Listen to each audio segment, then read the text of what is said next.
the fourth and final regular season meeting between Notre Dame and Penn State. And tonight, the Irish will look to finish unbeaten against the Nittany Lions as they go for the weekend sweep in South Bend. And so we say hello and welcome you inside the Compton Family Ice Arena alongside Steve Conroy, Tony Simeone. Happy to have you with us for Game 2. Notre Dame won last night 4-1, Steve. They're getting more scoring depth as of late, and they got a really good performance last night from Danny Nelson, who's starting to really look like the second-round pick that he is. Yeah, the true freshman Danny Nelson, still 18 years of age, and I've liked his game since he stepped on campus. He plays with a lot of confidence. He commands your attention. He commands the puck, and here you see him getting the first goal of the game just by going to those tough areas, you know, just jumping on a loose puck. Looks relatively easy, but he started the play, getting it back to the defenseman, and he wasn't a spectator, got on his horse, got to the net, and then, oh yeah, he's a setup guy too. This is shorthanded. A great lead pass to Trevor Janicki, and this was really a nail in the coffin for Penn State. Even though it was the end of the first period, there was 0.6 seconds to go in the game. So Danny Nelson, I've loved his game since he's been here. I think he's really taken a big step since the World Junior Championships. He wins a gold medal with Team USA, and he's gained a lot of confidence from that. Let's talk about Penn State a little bit. Last night was the fourth time all year they scored one goal or less. This is a team known for their scoring, but they didn't have it last night. Ryan Kerwin's someone that did have 7 shots on goal, and Steve, when he scores in his career, Penn State's 24-2. They need something from him tonight. They do, and they did get 7 shots from him, as you mentioned. They had 12 goals on the year from him, and the reason it's important, this team a perfect 8-0 when he scores a goal. So when he's producing, the team's producing. Mention the 7 shots. I don't think the 7 shot, this is maybe his best one, and this is maybe the best save Ryan Bischel had in the whole game. Right in the slot, the one-timer. Excellent stop by Bischel. But you'll see in some of these other shots, I don't think he got all of it. Look for maybe a stronger game from Ryan Kerwin, because he realizes, hey, listen, if I'm not going, this team isn't going. He's a big body. He's got an NHL shot. Watch for him for a big night tonight. Notre Dame grabbed 3 Big Ten points last night in Game 1, and there's 3 more on the line tonight in Game 2 between the Irish and the Nittany Lions. Coming up next. Game 2 between Notre Dame and Penn State this weekend in South Bend. Game 4 overall on the season series. Ryan Bischel last night looked like the reigning Big Ten goaltender of the year, stopping all but 1 of the 39 shots that he faced. On the right, new goaltender in net for Penn State.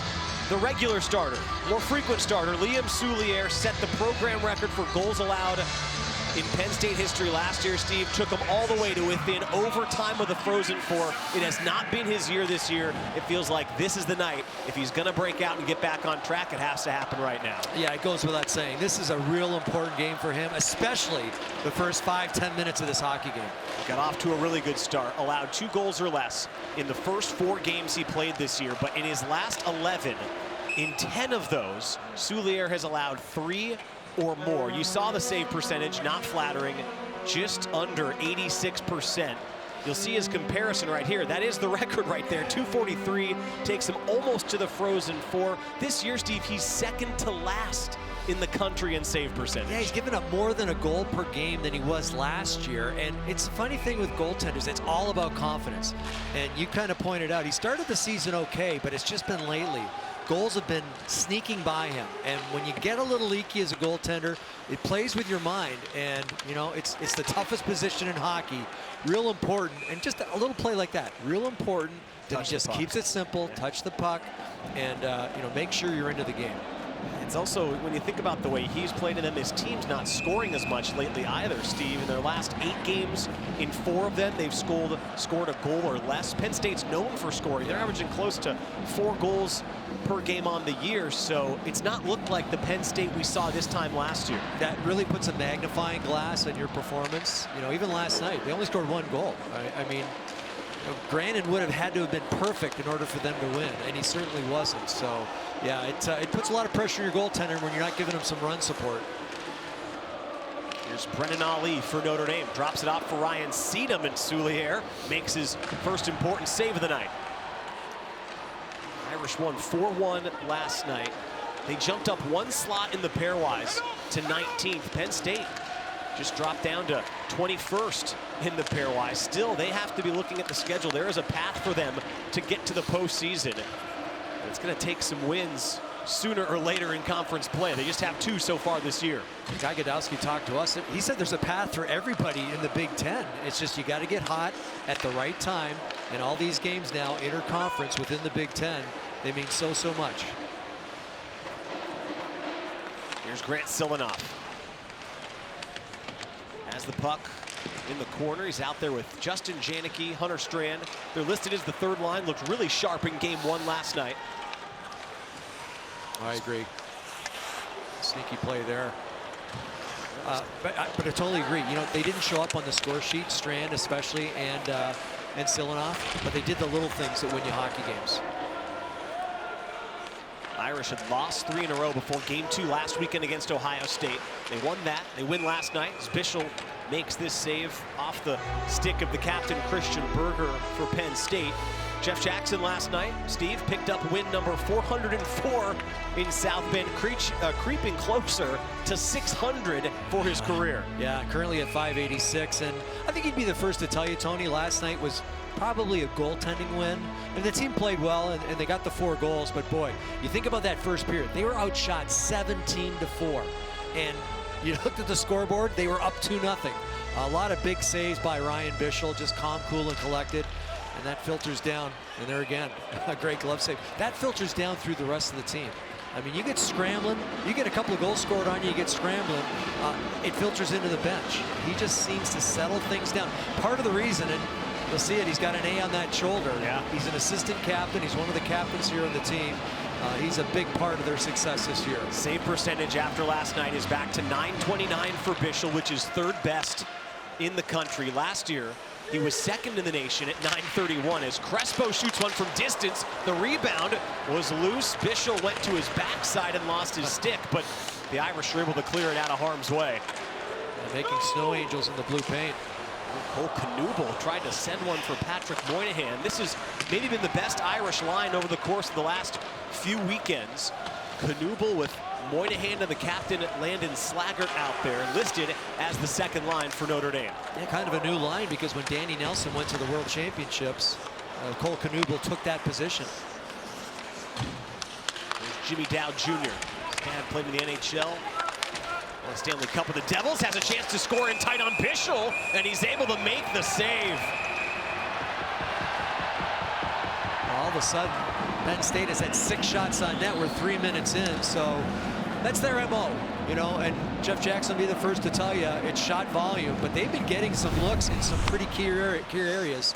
You mentioned Jimmy Dowd, son of centerman Jimmy Dowd. He's a defenseman, but he does the right thing. He jumps in from the point, picks up the loose puck, tries to go upstairs on the backhand. Had an opportunity to talk to Jimmy Dowd Jr. yesterday, and he said his dad no longer coaching. He's still back on the East Coast, and he's in the vitamin business. Didn't get the name of the company, but he's a health nut. You mentioned shots 6-1 right now, Penn State. Last night, Steve, 39-25. They outshoot Notre Dame by 14 shots in the loss. But this is a Penn State team that continues to lead the country in shots on goal margin, close to 13 per game. And to see them just at 500 on the year tells you how the goaltending has just not been where it was a year ago, because the numbers look pretty similar across the board. It's just been the goaltending that has not met the standard they set a season ago. They almost made it to the Frozen Four. Yeah, well, you know, we know they're run and gun, and they're exciting to watch. But when you're run and gun, sometimes you're going to give up some looks the other way. And Guy Godowski talked about it. I said, our goaltending has not been good, but we give up some really good looks. Here's Palisic again in his own end. Slides it across for Dylan Gratton. The sophomore sends it through center where Hunter Strand intercepts, lays a big hit that time, sends Christian Sarlo to the ice. Now Justin Janicki's in with Silanoff, 2-on-1. Silanoff shoots. Soulier may have gotten a piece. Aggressive save by Soulier. He came out, he really challenged the shooter Janicki. Irish third line with another strong shift. They cycle it down low. It's under the stick of Janicki. Seedham was pinching all the way down low from the blue line as the puck rolls around for Gratton, who's got time and space to clear it out of his own end and out through center. I said Soulier challenged the shooter. I believe it was Silanoff. I said Janicki, Justin Janicki. We'll take a look at that, but that's an important save. Even though it was shot wide by Silanoff, Soulier came out and forced him to shoot it wide. tested a couple times, has managed to pass both tests early on here in the first 4 minutes and change as Crespo almost gave it away. Trevor Janicki, who scored what may ended up being the back-breaking goal, shorthanded late in the first period last night, as Danny Geniev rings one around the boards. Almost came out, but Berger holds it in. Some good hits last night. It's carried over into today's game. Clean, physical, hard-nosed hockey. You gotta love it. Feels like the fourth meeting between two teams this year as Bavaro shoots and whistles one wide. Now Janicki pivots and drives it around. Drew Bavaro was unavailable last night, serving a suspension for a fight against Ohio State. Irish thrilled to have him back in the lineup tonight as he shoots towards net, tipped just wide.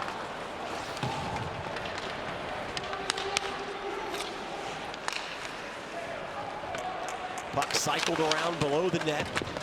Geniev is there. It's a spill behind the play. Berger lost his glove. Geniev lofts it high. Nelson sends it for Cole Knuble. His shot saved by Soulier. Rebound was out in front. Nobody home. Here come the Nittany Lions. This game is at their pace as Dowd cruises into the offensive end. He's taken down, goes to his backside, and after it is Matt DeMarsico. It's a good back check by Cole Knuble. Then he breaks it up right in the midsection of his own ice. Reese Laback, freshman line, is out there for Penn State. Have been really effective throughout the season. A little quiet last night, did not produce any magic. Let's see what they have in store in game two.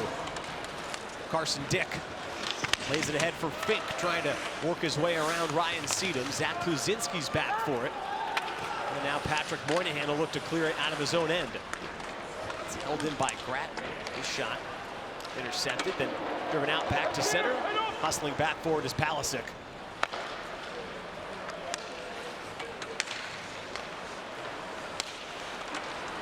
Here's the Irish captain, Landon Slaggert.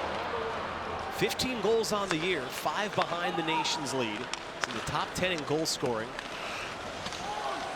Second in the Big Ten. Fink.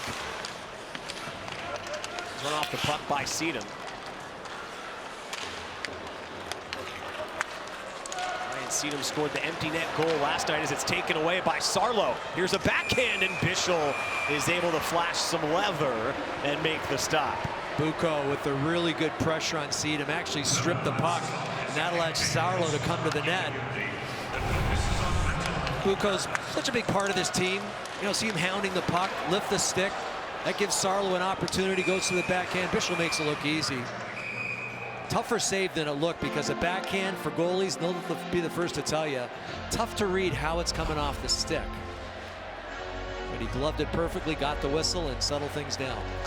Mention Bucco, who's back out there for a face-off and wins. Great to talk to him before last night's game. If you weren't with us, he's a graduate transfer after 4 years with Vermont, captained that team. He's provided a great punch. 20 points coming into this one tonight, nearly a point per game. We talked to Guy Godowski's team. He said even they're getting a great leader. I think his production, I don't want to say it surprised them, but it's been maybe even better than they expected. Oh, I totally agree. You know, 9 goals in the 20-odd games that he's played. That exceeds anything he ever did at Vermont. And Guy said he's been excellent. And he said because he's been so good on the ice, it's helped his leadership. And that's been a really important part of his presence on this team. He said he's very aware of team dynamics, which if you're in enough locker rooms over the years, you're going to become aware of those. And he's averaging a point per game over his last 15. Well, the other thing Guy said was, Guy Godowski, the head coach, you know, we asked him to play center, he plays center. We asked him to play wing, he plays wing. We asked him to kill penalties, he does that. He's on the power play. He said every single role we've asked, he's exceeded at. Go offside here. Well, it's a Penn State team that they went to the Frozen Four. They've got a lot of the same names back. So you see Guy Godowski in his 12th season at the helm, but they lost guys like Paul DeNaples, Connor McEachran, Kevin Wall, who was Bucco's teammate in juniors and in high school. So they went out and they found some transfers to try to fill that void, and they're still trying to, I think, find it a little bit here in the month of January. Yeah, and Jeff Jackson, remember we were talking to him earlier this week about transfers, and he said it's always tough for them because, you know, they come from a different program, and it's kind of a different mindset, and it's sometimes tough to adjust to. There's Brennan Ali looking for Danny Nelson. freshman lines back out there for Penn State. Slaggert sends it for Fink. He's their leading scorer. He's on his way in, shoots wide. Great idea by Fink. There was a center lane drive, and that was going to drive the defenseman back, which it did. Unfortunately, Fink just a little bit wide with that shot. Fink now with 19 points in his last 13 games. Did not get on the score sheet last night. Again, Penn State has scored 1 goal or less in 4 of their last 8. They're 2-6 in that stretch. It's time for them to turn it around as they make a push down the stretch here in Big Ten play. This puck is lodged up against the wall. Somebody's got to move it. Yeah, they're going to blow the whistle. Well, it's funny, you talk about scoring goals, and when they did score that goal in the second period, that jump-started their offense, and they gained a lot of momentum from that. And I think they're the type of team that they're quick strike. If they score, they get a little bit of momentum, and if they can score again, look out. And you see what they did the first 15 games, to your point, Tony, a little over 4 goals per game scored. The last 8, it's really dried up. And when you can't get to 3, you're not going to win. Look at that note too at the bottom. It mentioned that they picked up 7 goals in a game against Army during the stretch of these last 8. So that's only 2 goals per game, or 2.1 in Big Ten play over their last 7. So it's a great graphic and note to illustrate just the offense. I can't think of a time I've seen Penn State averaging 2 goals in a stretch of 7 games. They're so often close to 3.5 or 4. Soulier makes the stop, but a backhand from Slaggert just went wide on the second try. What a redirection by Landon Slaggert. He was skating, he reached backwards, tipped it. Good save by Soulier. Liam Soulier has made some good stops here. Has to be a really encouraging sign for Nittany Lion fans as they approach the 10-minute mark of the opening period. Moynihan drops it off for Henry Nelson. His shot may have just hit a piece of the pad, kicked out, and now they can come the other direction. It's Kerwin with Geniev. Kerwin shooting for a rebound, and Bischel makes the save. That was a 3-on-1 basically for Penn State, and unfortunately, Kerwin didn't get the shot he wanted. Nittany Lions still have the puck. Palisic shoots, and Bischel's able to see it through a couple of bodies. He makes the save, and that'll stop play. It's looking like a couple of teams that won't see each other for the rest of the regular season. It's been physical through the first 10 minutes. Halfway through the opening period here in South Bend, and no score so far between the Irish and Nittany Lions. There's Drew Bavaro, Steve, veteran defenseman for this team in his 2nd year after transferring into the program. They missed him last night. One of the reasons why, this is one of those advanced stats that they keep track of. Drew Bavaro's in the top 10 in the country in controlled exits from the defensive zone. So important in this day to kind of track some of the numbers you don't always see, specifically when it comes to defensemen, right? Yeah, you know, sometimes I call it the eye test, but that just goes to prove the eye test. When Drew Bavaro has the puck on his stick inside his own blue line, you know, good things are going to happen. He either skates it out under control, he makes the pass to another teammate, they get it out. It's an underappreciated aspect of hockey, because the less time you spend in your own zone, the more time you're going to spend in the opposition zone. And that good offense basically leads to defense, because you're not having to defend. When you're able to control it and take it out of your own end, how much does that impact the rest of the play around you? You don't have to worry about a defenseman having trouble getting out of his own end. How valuable is that? Well, it's huge, because the other team too then realizes, okay, now we can't dump it in as much as we want to, because we realize if 24 is out there, chances are he's going to get to it first, get it turned around and get going the other way. So it changes the way the other team attacks also. And maybe they're not going to dump it in as much, and then maybe you can break up some plays at the blue line. There's a conversation at the Penn State bench right now. Guy Godowski is talking to one of the referees. Okay, they're on the same page. Puck's on the ice. Yeah. So far, shots 9-4 in favor of Penn State. As Aiden Fink wrists one well wide, ricochets up and out of play. And a face-off will stay in the Irish zone. An opportunity, and we talked to Guy Godowski too about Aiden Fink, and he really went out of his way to mention that line, and they're all freshmen. Labak and DeMarcico, 3 freshmen who get a lot of ice time. He's got a lot of confidence in them, and he said they've really enhanced our identity. And of course, that identity being a high-octane offensive team. Yeah, we talked to Aiden Fink before last night's game. It was great to talk to him. You can tell he studies the game. He knows it well. Listed off a variety of Calgary Flames he grew up a fan of, as Bischel makes a stop and it ricochets out to center ice. Oh, first guy he mentioned was Jerome McGinley, yeah, longtime captain of the Calgary Flames. Then he mentioned Mark Giordano, another captain. And then his current fave, though, and we mentioned in last night's broadcast, Matthew Barzal. And I see a lot of Barzal in him. Big hit there, right at the bench by Lawback. Yeah, Boltman takes a hit for Notre Dame, has to skate off. Here is Fink. He's got the puck through center. Into the offensive end, sends it across for a one-timer, and Bischel slams the door shut on Servagno. What a pass by Fink. I thought he was shooting it, so did everyone else in the building. Put a perfect pass on Servagno's stick, the one-timer. And Soulier makes a stop on the other end. Wow, maybe Bischel's best save of the weekend, Steve. Yeah, well, Servagno, he had more of the net to the right. As we look, well, from this angle, it'll be to the left of the net. So he puts it kind of back into Ryan Bischel, but what a setup. I thought Fink was shooting, he passed it, and oh, just gets a toe on it. Yeah, you see, there's a little more room to the right, but still, a fantastic save by Ryan Bischel. And Servagno would certainly like to have that back. We saw some of the numbers last night. 3 of Ryan Bischel's best games in his career have come against Penn State. You just saw right there the record, his save percentage. Look at those numbers, allowing less than 2 goals. Steve, again, Penn State scores it at a high rate, close to 3.5, 4 goals sometimes. Yeah. They're gonna get actually Bucco for a penalty here, it looks like. These are remarkable numbers for Bischel in his career, but now it appears that Notre Dame's going to get a chance to go on the power play.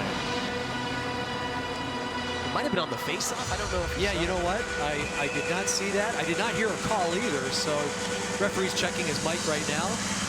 But we'll assume a 2-minute minor.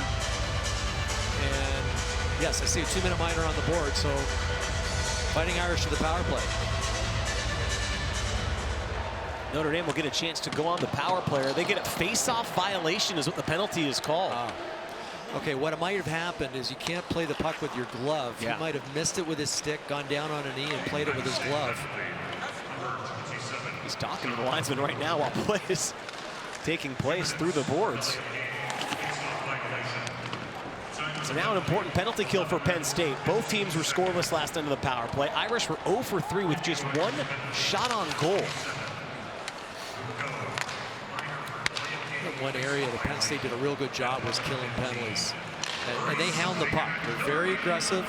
Mentioned it last night, selectively aggressive. They know when that you're in a dangerous area, maybe the puck's bouncing on you, maybe you have your back to the play, they're going to be on you. Yeah, you see the numbers coming into tonight, where they rank nationally. Both teams in the bottom third when it comes to the units that are on the ice right now.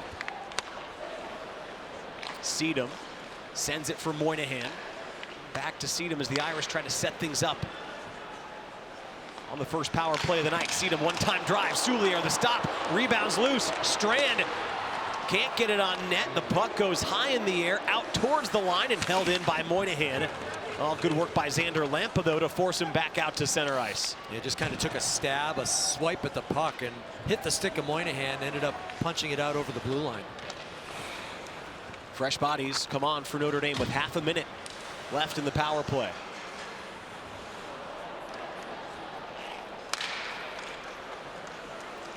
Good work by Lawback, making it difficult for the Irish to exit their zone.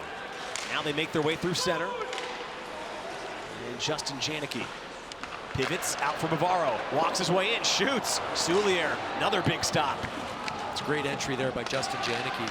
A lot of patience, a lot of confidence. Paul Fisher's shot didn't get through. Lawback blocks the shot, drives it out towards the line. They're going to say Janicki didn't hold it in, and the play is offside. Watch this play by Justin. Justin Janicki. The patience, he holds on to it. He gets it passed back to the point. Well, this is a little later. The one-timer from Seedham. Solid stop by Soulier. A little bit of a rebound. And that's the pass from Janicki to Bavaro. And another good stop there from Soulier. But again, a rebound. Rebounds have been there. Penn State's done a good job cleaning up the loose change in the blue paint. Looks like a couple of penalties there to a Penn State and Fighting Irish player, so we should see some 4-on-4 hockey. Yeah, I think it was maybe roughing after the play. Paul Fisher's in the box. Okay, and it looked like Laubach's in there as well. So a little more open ice. We'll see some of the speedier players out there showing some of their talent. So far, 7 saves for Soulier as Bucco's on his way in. Shot didn't get through. Bavaro breaks it up and then sweeps it towards the wall. And a penalty's coming. If this goes against Notre Dame, it could be 4-on-3 for Penn State. Might go against the goaltender, Ryan Bischel. Notre Dame minor penalty to number 30, 2 minutes for flashing. Oh, yeah. Wow. So, you know, Laubach got into the crease. I think it was Laubach. Got into the crease of Ryan Bischel. Number 23. Bischel didn't like it, and there, not much of a slash, but it was a bit of a hack. That was Paquette, my bad. Tyler Paquette, and that's why Ryan Bischel is kind of pleading his case. He said, listen, I've got to protect myself. That's my territory. That's my blue paint.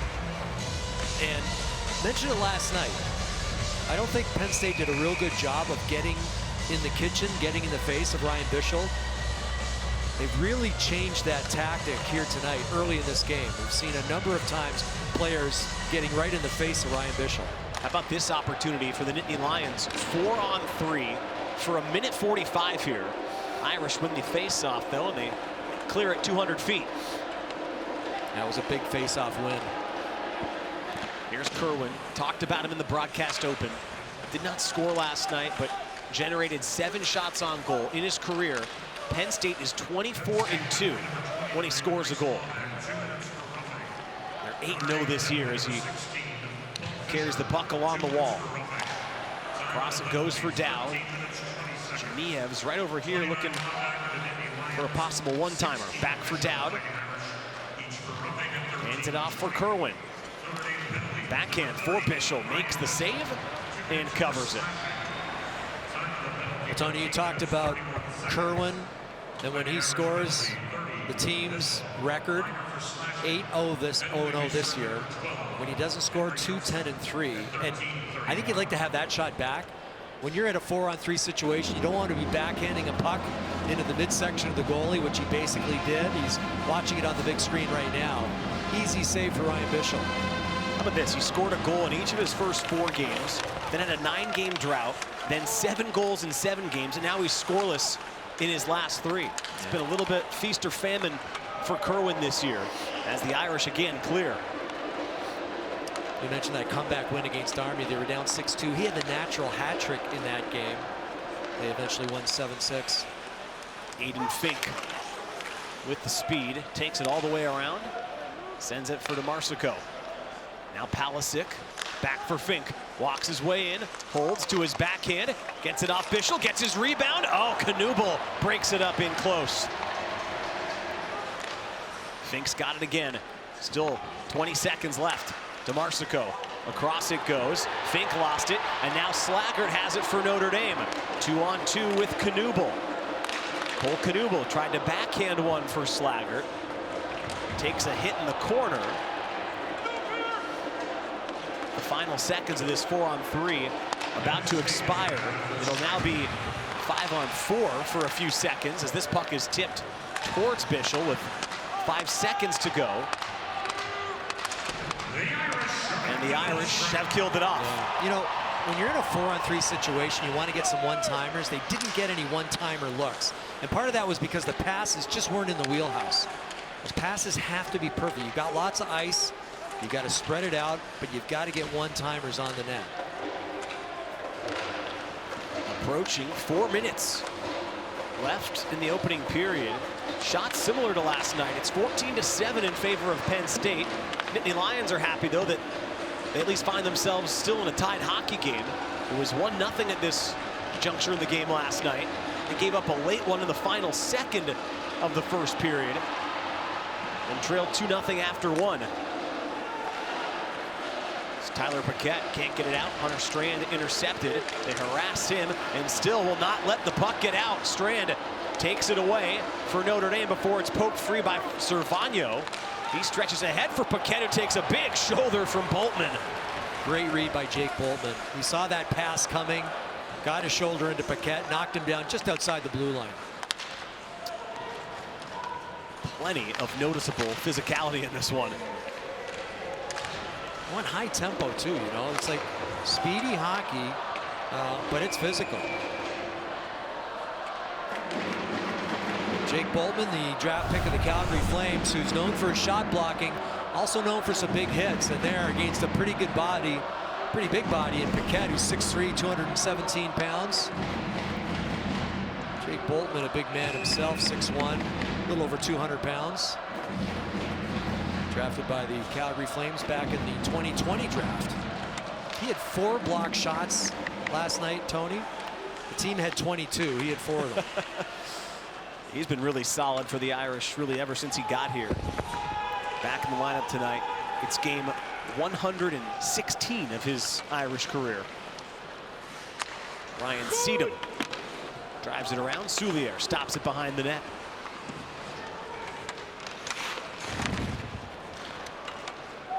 Lampo's in a foot race with Seedham. He'll get to it first. Chase Berger, Nittany Lion captain, comes all the way down to play the puck. It's shipped out towards center. Brennan Ali is onto it. 1-on-2, shoots. Soulier gets a piece as it ricochets wide. Now Moynihan into the corner. Evades Berger. Sends it for Fisher. Tries to go right back for Moynihan. He gathers it. Tried to carry it through traffic, and Fink took it away. Now plays it off the wall for DeMarsico. He's on his way in with Laback, looking for Laback towards the net, and he scores. The lamp is lit. The whistles come out. It looked like a goal, and Bischel is down. Well, Notre Dame turns the puck over in the offensive zone. They get it going the other way. Kind of turns into a 2-on-1 quickly. And Laback, after he scores the goal, runs over the netminder. Let's hope that Ryan Bischel is okay. Now they're talking it over right now. The referees. I thought it was a goal, Steve. I think it should stand. There was never a goal sign on the ice. No, yeah, the puck's certainly in. Now, I think he does try to stop. Watch Laback. He's got to control this pass that was bouncing. And then he throws the brakes on, and he still makes contact. But it's after the puck is in, right? Yeah, knocks the helmet off of Ryan Bischel. Here's the call. Well, they're going to talk it over with the captains right now before the explanation. Now, you've got to make every effort you can to avoid contact with the goalie. Here's the call. We have a good goal on the ice and a review for potential major penalty. So, you heard it. We've got a good goal on the ice and a review for a potential major penalty. Now, the major penalty would be making head contact with the netminder, and there it is. And he is in the blue paint. So, you know, I thought he tried to stop a little earlier. He didn't. I mean, he runs over the goalie. And that could be a dangerous play. Now, it looks like Ryan Bischel's okay, but his helmet did come off at the time.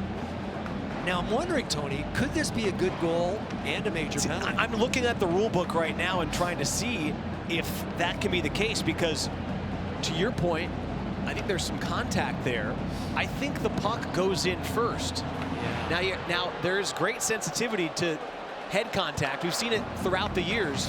If someone's going to be hit in the head, whether it's during, before, or after the play, they've been officiating that. Right. To your point, had he scored the goal and then, let's say 3 seconds later, made contact with the goaltender, I think it'd be a no-brainer. Now, does he get shoved too by Bavaro? That does play into it. Watch 24 from behind. Now, Paquette's handling it. Oh, no, he didn't get shoved. And I said Paquette, that's Laback. Laback with the goal. Nice feed there. Maybe shoved a little bit. A penalty assessed to the attacking player, and if a goal is scored, it shall be disallowed, is what I'm seeing on Rule 73.1 in the rule book. Comes the call. Now, you know, do they deem that Bavaro helped push Laback? That's a good point. Into the netminder? There's a lot of different moving parts here, and I'm glad I'm not a referee right now, Tony. It is really an unenviable job. Oh. Now he's explaining things to Berger, so I'm thinking this goal's coming back. And I'm thinking there might be some type of a penalty to Laback. Well, let's wait for the call. After review, the call on the ice stands. The puck crossed the goal line before any contact on the goaltender. There is a 5-minute major penalty to number 29 for Penn State for charging. Well, we kind of surmised that early, that the goal stands, but he did make contact with the goalie, head contact. It's a 5-minute major. So they do score a goal. A Laback now in the penalty box for 5 minutes. One more note here. A paragraph later, yeah. If in the opinion of the official, the incidental contact had no effect on the goaltender's ability to defend the goal, a goal may be allowed in such situations. Yeah. So they can go and allow the goal as they just did, but then issue the 5-minute major, as they called, for charging. Okay, so, and you were right, you kind of picked it up. The puck was clearly in the net before he made contact, but then he does make contact with the netminder. And what are your thoughts on the 2-minute there? They called a 5, but do you think that could have been a 2? To challenge for potential major penalty following the play. Oh my gosh. So it looks like they're going to review something else. They just said they challenged to review for a major after the play. Was there something after the play? Well, yes, I did see a number of players go after Laback. And one of them might have been Landon Slaggert, so just watch 19. So Laback, and there you see him go. And kind of horse collar him, drag him down to the ice. That did not look worthy of a major penalty. And a pretty quick review by the 2 referees here tonight. After review, there's no penalty. Penn State has been charged with team timeout. So there was no penalty for Notre Dame. They did get a goal scored on them. But now Penn State forced to kill a 5-minute major. And of course, you know, if the power play scores on a major, man stays in the penalty box. So this could be a turning point for the Notre Dame power play. So Penn State lost in all that, I think, is the fact that they scored a goal. They lead 1-0. It's scored by Laback. Give him his 7th of the season. They've got their first lead of the weekend, but now have to kill 5 minutes of major penalty time. And again, you pointed out, Steve, the job of the officials, extremely difficult. I think what Penn State probably would have been, and Penn State fans, more okay with was a 2-minute. Now, I don't know if they have to call the 5 there, but Slaggert's got a chance to tie the score, and Soulier has his biggest stop. Now a backhand is kept out. Carson Dick got in the way of the second try. Wow, 2 saves by Soulier, and then you're right, Carson Dick stopped a sure goal. There's a delayed penalty coming as well. Dick blocks another shot. This is going to now be 5-on-3 for Penn State, but Soulier has looked like 24, 2 in for cross-check. The guy from last year. Yeah, Crespo with the cross-checking penalty, and you're right, Soulier made 2 unbelievable stops here. Really, really good saves, and then Dick with the 3rd save. You know, Slaggert with the pass. Cole Knuble on the doorstep. There's the cross-check from Crespo. And there's one, and there's the stop by Dick, number 7, right in front of the net. So 5-on-3 for a full 2 minutes.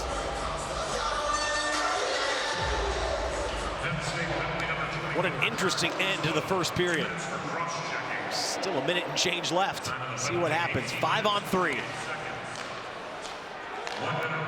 Bavaro shoots. Didn't get through. Penn State can't clear. It's Bucco at the top of this 3-man killing unit. Bavaro down for Janicki. Across it goes for Paul Fisher. He was on his backhand. Janicki tried to sweep it through everything. It's broken up and not cleared. Fisher, one-timer coming from Danny Nelson. Then it's wide. That's what you want. You need some shots. Another one-timer, Soulier. Another save, and the net is dislodged. One of those accidentally on purpose net dislodgings by the goaltender. Good save by Soulier. Now they're not allowing them to change because the goaltender did knock the net off its moorings. There's the stop. He keeps his momentum, knocks the net off. Yeah. Good call by the linesmen here, the referees, to keep those three guys. Now they're tired. Some fresh bodies out there for Jeff Jackson and the Irish. It's a good try by Soulier. At least bought his guys a face-off. Ouch. Oh, the linesman in the way of the clearance attempt, and now Penn State does get it down the ice. They can get two bodies off. Oh, and it was touched with a high stick, so it's going to bring the face-off into the Irish zone. I'm looking at the linesman right now. He's feeling his forearm, his elbow. That was shot with a lot of velocity. He didn't flinch. I mean, we know hockey players are tough. Referees and linesmen are just as tough. That was pretty impressive. Dan Cohen and Jonathan Slaggert are the linesmen. Jake Rikucki, Brett DeRozier's the referees. They've had a busy last 10 minutes or so. Still 10 seconds here in the period. 5-on-3. Knuble shoots. Rebound goes high. Slaggert took a swipe at it with his glove. Couldn't connect with it. And that is how the period will end. After everything, Penn State will take the lead into the locker room. Boy, that period had a little bit of everything. It was fast-paced. It was physical. We finally saw a goal from Penn State and some really weird action in and around the netminders. Second period will start with some weird action as well. It'll still be 5-on-3 and a major to come off the board as well. But after 20 minutes, Penn State has the lead. Coming up during the intermission, get a chance to hear from Trevor Janicki about how he scores goals the Irish way, and then we'll break down everything that happened there in the first 20 minutes. Plenty of action here in South Bend between Notre Dame and Penn State, and it's the Nittany Lions leading after one. One period in the books here in South Bend between Penn State and Notre Dame, and it's the Nittany Lions with a 1-0 lead as we bring it back inside the Compton Family Ice Arena. Tony Simeone, Steve Conroy. Steve, let's not waste any time. Let's get to the highlights from that first period. Really eventful final few minutes. Penn State, though, has the lone goal. They looked a little sharper in this one. Ryan Bischel's looked pretty much the same over the last two nights. Yeah, it was a great goaltender duel for those first 20 minutes, and Ryan Bischel making it look easy, and that's the key to his game. He's calm, he's cool, he's collected, and positionally, I don't think there's a better goaltender in NCAA hockey. Down the other end, Liam Soulier is a real important game for him because he's struggled over the last couple of months. He was good. He was good early. He was good often. Maybe rebound control, a little bit of a problem, but you see a lot of these shots. He's screened. There's some redirections. He's done a real good job helping his cause regain the net. There was one goal in this period, and it was kind of a strange one. A turnover by Notre Dame, deep in the offensive zone, down the other way. It's Laubach. And you see that perfect saucer pass. The goal counts because the puck was in the net, but then he bowls over the goaltender. That was deemed a 5-minute major, so they're still serving that to start this second period. But a great period it was. Yeah, a crazy finish to the first period. Really, the goal kind of got lost in the shuffle of all the chaos sorting it out. So power play coming up. What's the key on this kill to start the second period for Penn State? Well, for Penn State, and they've done it in this whole series, is they've been very aggressive. They put a lot of pressure on the power play for Notre Dame. They've mishandled the puck at times. So if they can keep that up and get out of this 5-minute major, they're well on their way to possibly winning this hockey game. Plenty of intrigue to start the second period when we come back between Notre Dame and Penn State. It's right after this. Almost ready to start the second period between the Irish and the Nittany Lions here in Game 2. Tony Simeone and Steve Conroy. Eventful finish to the first period. Penn State scored a goal, but in the process made contact with the goaltender Ryan Bischel, so a major was called. You can see here, unless the official is certain that a goal was scored through an illegal action, the goal must count. So I think the officials got it right. We went over the rule book a little bit. That's Rule 73. A lot of different bullet points and paragraphs in there, Steve, but they got that right. I think Penn State's upset it's a major and it wasn't a 2-minute, but otherwise, all the accounting, I think, for the most part, executed properly on the ice. I agree, and you picked it up. It impaired the goalie's ability to stop the puck. He did not. It was in the net before he got bowled over. And that being said, that blue paint belongs to Ryan Bischel, and I think that's the biggest part of the reason. And he made contact with his head, too. Knocked his helmet off. That's the biggest reason it was a major. 5-on-3 still for a half minute to start the second period. Important moments here for both teams. As Knuble sends it across, one-timer Moynihan, rebound from Strand. It was an open net, and he missed the frame. Knuble has it reloaded with still 12 seconds left on the 5-on-3. Seedham shooting for a deflection. Slaggert tipped it, but wide of the net. Puck comes free. Another shot for Moynihan. Ties the score. Playing the violin after that one. Boy, Hunter Strand, as you mentioned, missed a wide open net, but they get the puck back, and that's the key. Puck retrieval. They get it to Moynihan. Here's the open net. Yeah, puck bouncing a little bit, but boy, you've got a wide open cage. You got to try and slam it home. But then Patrick Moynihan, just moments later, watch him pick the puck up right between the face-off dots. And he's all alone in front, makes no mistake, goes upstairs with it, and ties this hockey game. And still some time on the power play now. It ends the 5-on-3, but there's 2:10 left on this major. This is where Penn State's probably frustrated, wishing it had been a 2-minute minor. It already would have expired by now. Wouldn't have even been a 5-on-3 is what they're thinking, but to turn the page now in a tie game early in the second. Let's see if the Fighting Irish can gain some momentum from that power play goal. We talked about it last night, too, in the open when we featured Patrick Moynihan. Notre Dame is 4-1 this year when Patrick Moynihan scores a goal. Yeah. So he's on the board. And the Irish have tied it early in the second. Good clearance. Notre Dame hasn't been able to set anything up here in their 5-on-4 opportunity as Sarlo's behind the net. Takes a spill behind Bischel. This is fed ahead for the captain, Landon Slaggert. He goes down in the corner. Sarlo and Seedham are after it.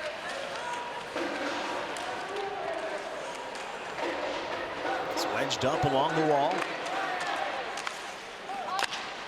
Good work that time by Casey Aman to get it around, and it's cleared once again. Minute left on the power play.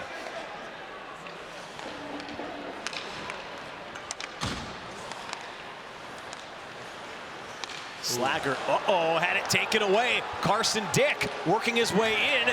Good recovery by the Irish captain. And the Penn State bench up in arms. They thought there was a little bit of a hold there by the captain, Slaggert.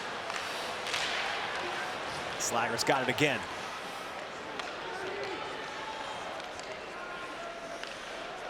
Now Strand holds and shoots. Dick blocks another shot. He's had a good game, blocked a few important shots late in the first period. Strand sends it across for Seedham. 10 seconds left on the power play. Seedham, back it goes. Moynihan again on a one-timer. Never got through. Retrieves the loose puck and drops it for Knuble. Now Strand on a one-timer, and Soulière moving laterally makes the save. Soulière with another solid stop, and more importantly, no rebound. Hunter Strand, he can't buy a goal these last couple of games. But you see Soulière, he anticipated that shot. You saw the quick push off from his right to his left, square to the shooter, and no rebound coming off his body. And you couldn't blame Soulière for that goal. That Patrick Moynihan goal, not a lot he could do on that one. 12 saves so far for Soulière.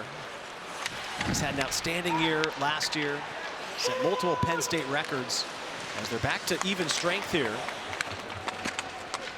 They're getting at least through the first few minutes here, the second and the first, a more reminiscent performance from Soulière that we saw last year than what they've seen this year, with him struggling with the save percentage right around 86. coming into tonight's game. I've seen goalies lose their game and within the season gain it again. It's just that confidence factor. You start feeling good about yourself. You start playing a little better. You start being a little more aggressive, and that's one thing I've noticed in his game. Even in the first period, he was coming out and attacking shooters. And when you do that, you know, you make the net a lot smaller, but you force them to pick their spots. And he's done a real good job of being aggressive in this hockey game. It's got to be the glass half full outlook for Penn State. That if he finds his game like he did last year, this team's capable of running the table in the Big Ten, making a run towards the NCAA tournament as well. Like they did last year, and you've mentioned it a couple of times, a goal away, an overtime goal away from going to the Frozen Four. Michigan State ending their dreamlike season last year. Puck, long pass ahead of Geniev. It was touched though, so Bischel comes out to play it. Michael Mastrodomenico banks it off the wall. Good feed from Fleming to Jaden Davis, who's back in the lineup as well. Taken away by Kerwin. Now Geniev looked to get it back to Kerwin. Davis was skating back to intercept, and he'll sweep it out of his own zone. Tanner Palisic. Transfer from Dartmouth, captain the Big Green for 4 years, or was a captain in his final year, was there for 4 years. Comes over after 93 career games to play a grad season with Penn State. I liked his game last night. I've liked his game tonight too.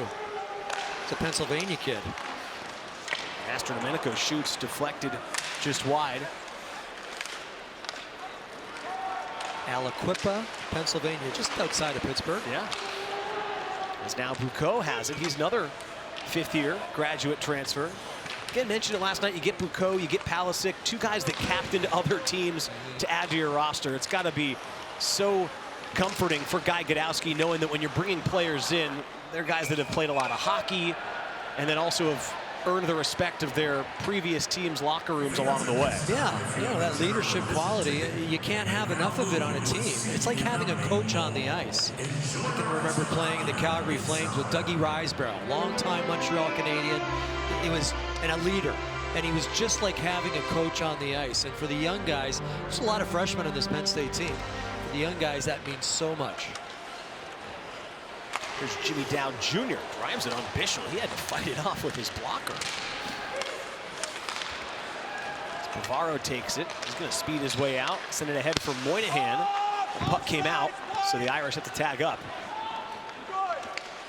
We saw that in the first period from Penn State. I think the biggest difference between last night and tonight, they're really going to the net hard. And yeah, they bowled over the netminder and got a 5-minute major on it. But even prior to that, they were bumping. They were making Ryan Bischel's life really miserable, really difficult out there. And I'm sure that'll keep up the rest of this game.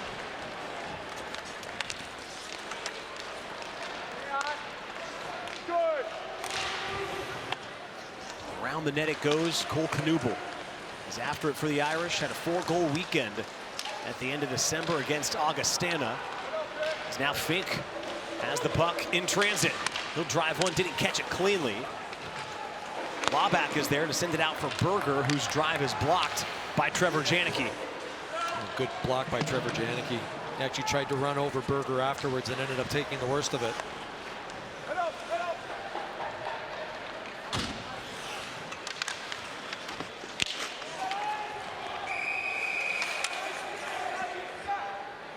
They called icing here. Maybe offside. No, it's icing. Okay, wow. Going all the way down. Trevor Janicki scored that shorthanded goal last night, and you mentioned it a couple of times, Tony. It was a backbreaker. 0.6 seconds to go. And I loved in our interview with him. He said he got it at the Big Ten in our own zone. That's the Big Ten insignia that's etched on the ice. And he said, I knew I had some time. He said, I looked up, it was 6 seconds. And yeah, he had plenty of time to skate about 100 feet and then to pick that top left corner perfectly. He's now got 7 goals on the season. His career high is 15 2 years ago. Has not been in double figures any other season. They'd love to get him to 10 or more this year. It was really the Landon Slaggert show for the first 2 months of the year. Over the past few weeks, they've gotten more production as Sarlo shoots and Bischel makes the glove stop. Makes the glove stop, but makes it look easy. I'm not too sure if he's smiling behind that mask or not, but Sarlo, I like this move. Like an ill-advised pass here by the Irish. He gets turned over, and then little move, little stutter step, and then a quick release from Sarlo. And I just love the positioning. I mean, that's cat-like reflexes, great positioning, you know, everything you want from your netminder. They're going to miss him when he's gone, I say. The rest of the conference won't. Well, Janicki has a chance. Shoots wide, and it's tipped towards the corner. can you imagine where the team would be with, well, watch this. Master Domenico, oh, he fanned on the shot, and then it's cleared out of the paint. Fanned on the shot, but Soulier still made the stop. Sometimes those are tougher than a regular shot. It just came off his stick, didn't get the shot that he was looking for, but still the save by Soulier. These two netminders have gone save for save tonight. Yeah. Seen impressive stops on both sides.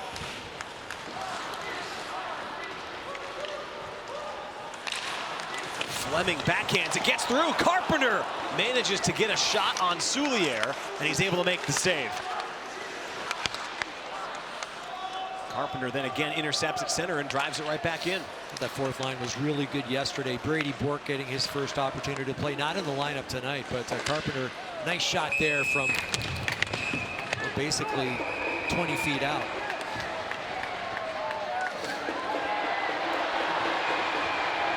Well, I wouldn't be surprised if Jaden Davis gets something here, but we'll have to wait and see. Master Domenico with a great opportunity. The turnover by Penn State, and yeah, he tried to rush it, and he didn't get a lot on it, but as I mentioned, that sometimes can fool a netminder. A little later on, the fourth line is out there, and Tyler Carpenter, Fleming, the perfect pass, Carpenter the shot, and again, Liam Soulier waiting for it, good positioning, and Notre Dame takes the lone penalty. They got Boltman. See that. I saw Jaden Davis take somebody down, but Boltman gets the call. He's shaking his head. And an opportunity here for Penn State. Penn State's power play last night. Talked about Notre Dame's struggles. They were 0 for 3. Now they've got the 5-on-3 goal tonight. Penn State was 0 for 4. They had 9 shots, but that dropped them to 5 for 46. On power plays in conference play this year, which is just 11%. You want to be double that at least. You want to be 20-25% on your power play in conference, and that's surprising because they've got the talent and they've got the kind of guys, very offensive-minded, who could really do some damage on a power play. Yeah, they're about 20% as a team on the year, which tells you in non-conference they're well above 20%. It's just been in Big Ten play, they've not had it. See if they can find it here. And a chance to retake the lead. Battle in the corner. Fink comes away with it. Walks his way in. Here's Aiden Fink. His shot blocked down, cleared out. I like the way the penalty killers just collapsed towards the house. And because he had 4 guys within about a 30-foot radius, they picked up that errant shot and got it down the ice. Bishel can play this. He's going to try to clear it. Yeah, why not? 200 feet it goes. Maybe one of these days we'll see Ryan Bishel try an empty net goal. I'd love to see that because, you know, that one was just a little off target, but he certainly has the range. Just needs the accuracy. We saw Ryan Seedham do that last night from about 200 feet. He likes to play the puck when the opportunity presents itself. This one goes around and Lampa able to retrieve it for Penn State. 35 seconds left. So they can set the power play. Janicki gave his stick to the defenseman. So now he doesn't have a stick, but that was a wise decision. Yeah. 5-on-3.5 right now for Penn State. Here's Berger, his shot. Gets it on Bishel. He wants to cover it, and he will. Maybe a bit of a quick whistle. I saw that puck under the pad of Ryan Bishel, so he gets a little bit lucky. The referee behind the net could not see it. And still 19 seconds left in this minor penalty, so as long as they win the draw, they should get another look here. Yeah, you're right. Bavaro, it looks like, broke his stick. Yeah, Bavaro breaks his stick. Trevor Janicki does the right thing because it's more important for a defenseman to have a stick than it is a forward. So he gave it to him, and a heads-up play from the veteran forward for the Irish.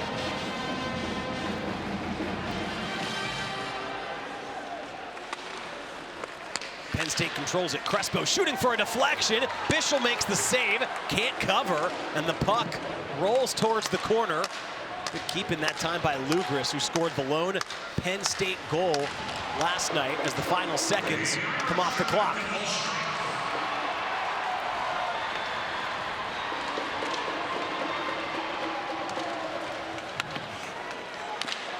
Sedum has time and space. Lost control of it though, couldn't clear. Got stuck in the snow. I mean, you don't see that very often, but there's a lot of snow over there by the hash marks, and that puck just stopped on him. And the next clean whistle will allow the personnel to come out and clean up some of that snow that's on the ice. Still time for Brendan Ali to shoot, and Soulier just got enough. I like that stop. And Ali can bring it. He can shoot with the best of them. Here's Paquette on his way in. Oh, and he goes upended towards the wall. You're right, Steve. There's been a point of emphasis to take the puck at the net. Yeah. And you gotta hand it to Ryan Bischel too, because he knew there was going to be contact there. He's a solid body. And it was Paquette who ended up head over heels. Slaggert for Knuble. Now Moynihan drops it for Slaggert, and he scores! What a goal from Notre Dame!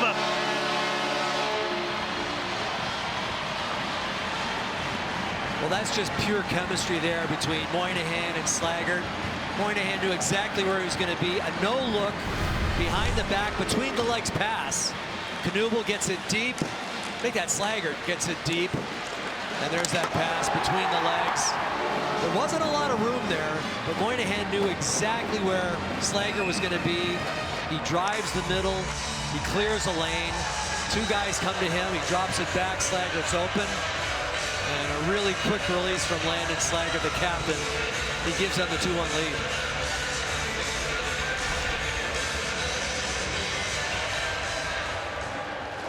Well, that chemistry of that line, Steve, like you said, since Knuble has played with Moynihan and Slaggert, they've looked like a different bunch.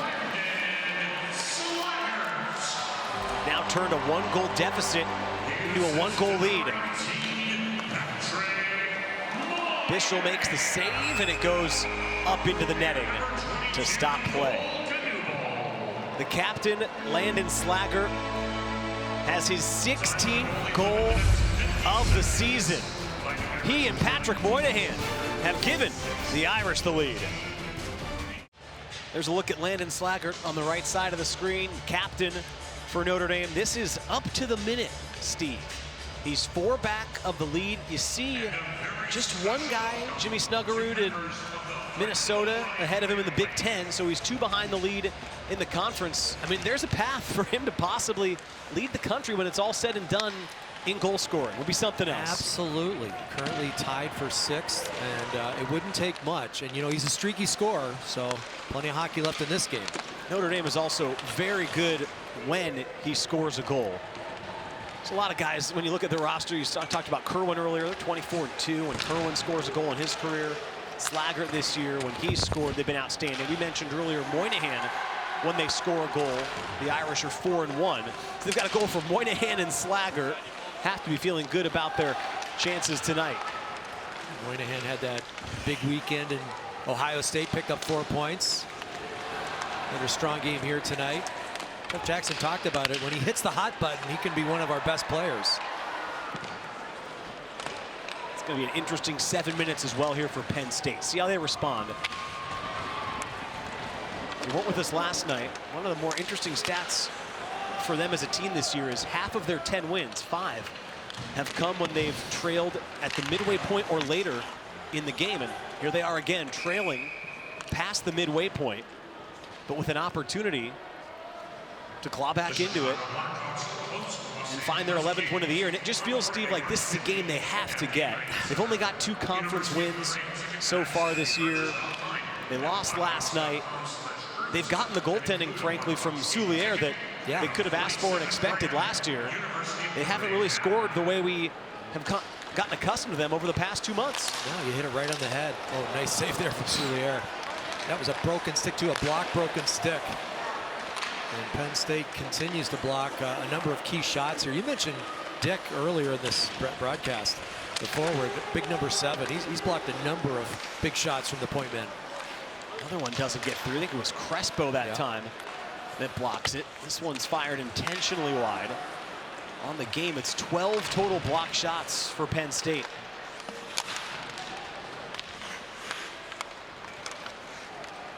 Janicki, Justin sends it up for Silanoff.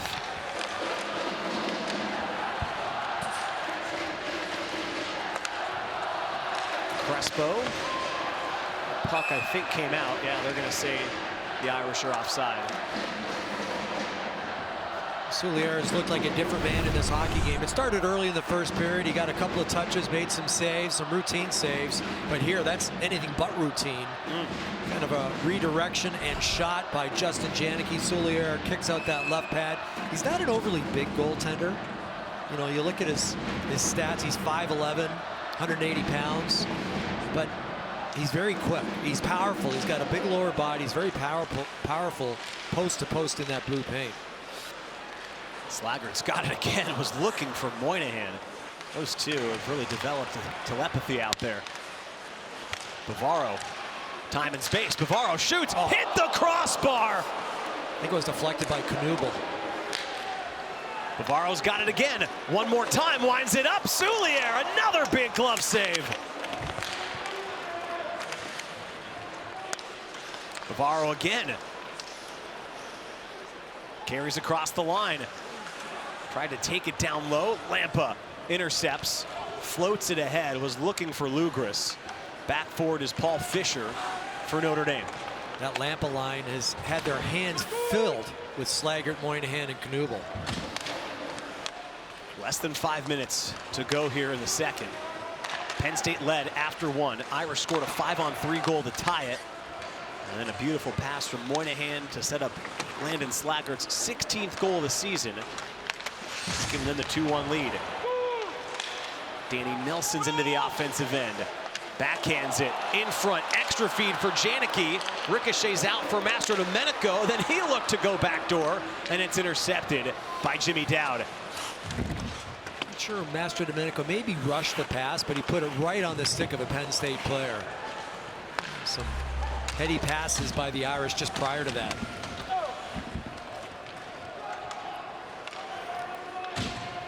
Reese Laback has the only goal tonight for Penn State. It's tipped in deep. Bischel, who backhanded around. Comes out for Berger. Sends it back for Laback. His centering feed into a dangerous area, but nobody home for Penn State. It's kind of a hope play. You just hope that your line mate is right in front of the net. And unfortunately, that blind pass did not work out. Strand intercepted that time, and he was offside, so that stops play. Tony, you mentioned that shot. I believe it was Bavaro from the point. Now watch 22 in front. That's Cole Knuble. I'm pretty sure he touches that. It gets redirected, and you heard it go off the post. Maybe we'll see it from this angle. Yeah. Oh, yeah, good call. While he's getting checked. That's hard to do. You know, you get pushed in front of the net. Cole Knuble not as bad as his dad, not as big as his dad. He's as bad, but not as big as his dad. Cole Knuble. Mike Knuble was 6'3", almost 6'4". Did a number of years in the NHL. I can remember mostly with the Philadelphia Flyers. And of course, that's who Cole Knuble was drafted by, Philadelphia. He's looked so much more comfortable playing with two veterans. You got Slaggert and Moynihan, who have played a combined 200+ college hockey games. That'll help as the play is offside. He's also done a lot of other things. We talked to Jeff Jackson earlier in the year. We mentioned Drew Bavaro's advanced stats, Steve. And when he wasn't scoring Cole Knuble, Jeff Jackson was quick to point out he'd be worried about him if he wasn't doing so many other things so well. Yeah. The way he's been able to carry the puck and controlled entries is what they track for him. Second in the country at getting the puck into the offensive zone amongst forwards. After tonight, he might lead the country, just 2 behind Stephen Halliday. And it's a very important stat, you know, carrying the puck through the neutral ice area. You know, and sometimes Cole Knuble gets knocked for his skating, and I think it's just fine. He's always got his head up. He knows what his outlets are. And when you can make the blue line, heading through the neutral ice area, controlled entries, a very important stat for any coaching staff. 3 minutes left here in the second.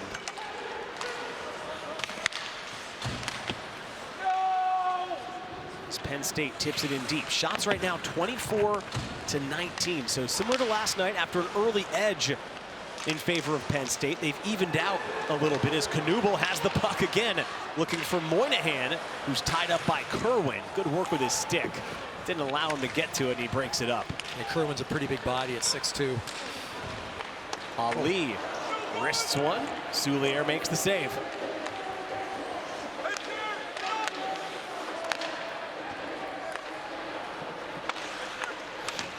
Kerwin up ahead for Lampa.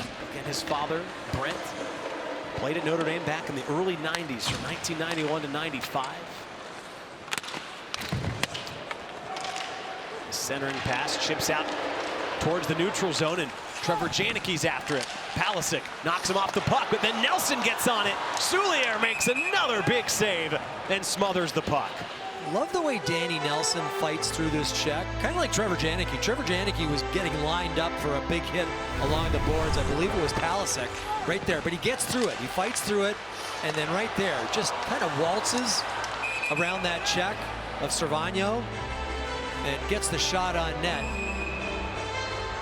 He makes things look easy, and they're not. He's just a smooth player out there. And, the 18-year-old is a pretty big body himself. Danny Nelson, 6'2", 213 pounds. Astro-Domenico shot one. Fleming almost got a piece of it. It's driven off the wall and out to center ice. Again, the play is offside. It's Jaden Davis, who was not able to play last night because of that fight he had at Ohio State, so he was disqualified for yesterday's action. He draws back in, and he's had himself a pretty good year. You know, just the one goal on the year, but he's been effective when he's been out there. Does a pretty good job in the faceoff battle, though Tyler Carpenter taking this one. Yeah, tonight's game number 10 for Davis. Carter Slaggert, the younger brother of Landon Slaggert, still out day-to-day. Lower body injury sustained in the first game against Ohio State. Since the third in a row, they haven't had him. We saw Brady Bjork, you mentioned him earlier, came in for Davis last night. Silver lining to all that, other guys getting in the lineup. You need those reps in case, who knows, if health becomes a factor down the stretch, Steve. The fact they got Bjork in and Davis is getting reps, that's important when you get to the end of the year. Yeah, let's mention Ryan Helliwell, too. Helliwell played last night, but because Bavaro's in, he draws out. You can never have enough defensemen, extra forwards, especially when you get to the playoffs, and it's a war of attrition. I mean, that's when injuries pop up, and that's when your depth is really challenged. Minute 15 to go, and the puck is taken away. DeMarsico sends it in front, and Laback almost tipped it home. DeMarsico's got it again, sends it out towards the line. Mack feeds Dowd. He tried to send it down low, and it's intercepted. Silinov's able to clear. This puck never got out as Strand holds it in for Notre Dame.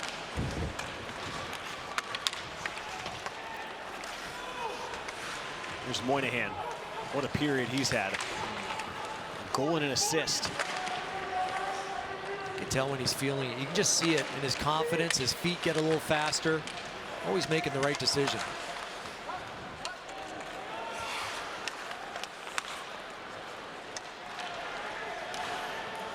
This puck is controlled by Bucco through center. Then he lost it in his skates, so he has to drop it back for Dowd. We'll have an opportunity to talk to Patrick Moynihan between next period. Paquette in front. Oh! Bischel makes a huge stop as Sarlo couldn't connect cleanly with it. Driving hard to the net again, a redirection on the backhand. It's a great feed by Paquette. Sarlo couldn't tap it home, and that's how the period ends with the Irish in front. Yeah, strong period for the Irish, basically even in shots, but they had the better of the dangerous shots, and of course that 5-on-3 certainly helped their cause. During the intermission, as Steve mentioned, we'll get a chance to talk to Patrick Moynihan and dive a little bit deeper into some Irish intel before we break down the two goals from period number 2. It was 1-0. Penn State after 1. The Irish have jumped in front. They're 20 minutes away from a sweep in South Bend.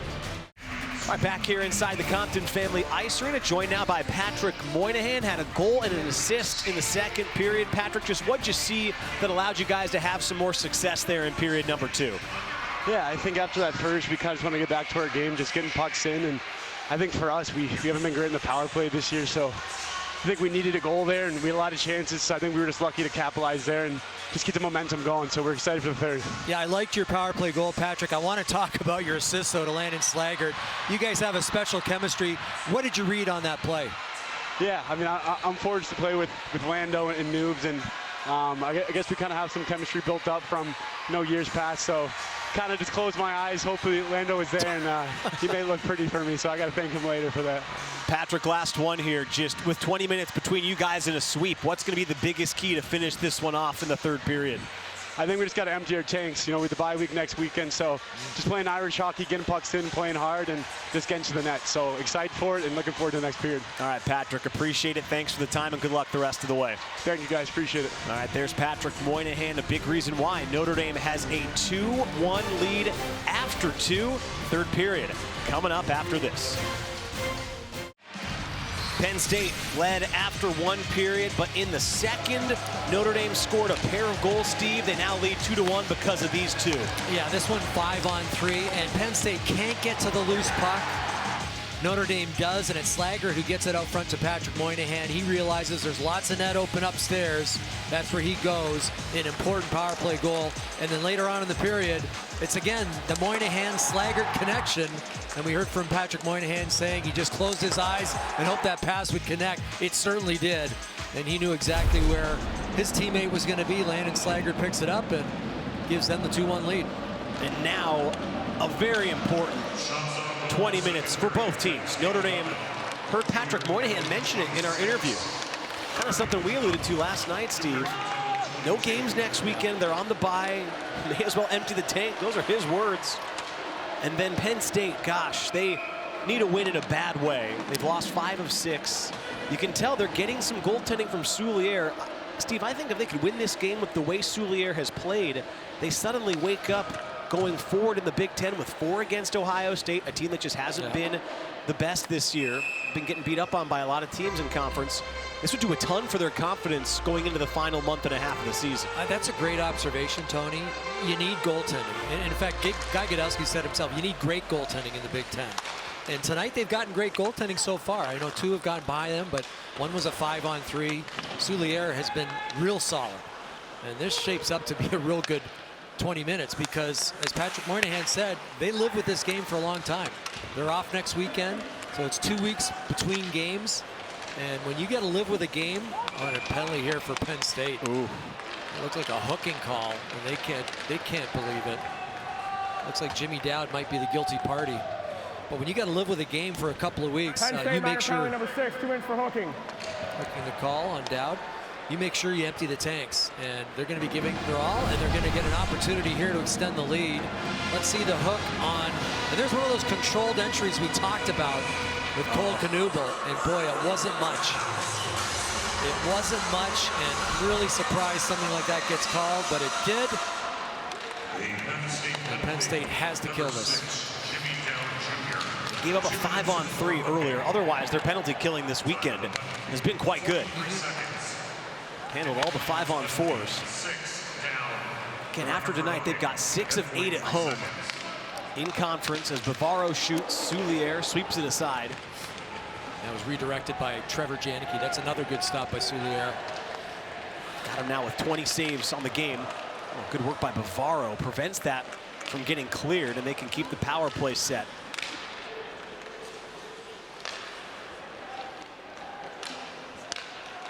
Janicki throws it back for Bavaro.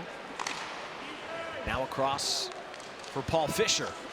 Danny Nelson drives a one-timer, hops up high in the air. Justin Janicki couldn't settle it down. Berger drives it around, but Fisher's able to stop it before it gets out.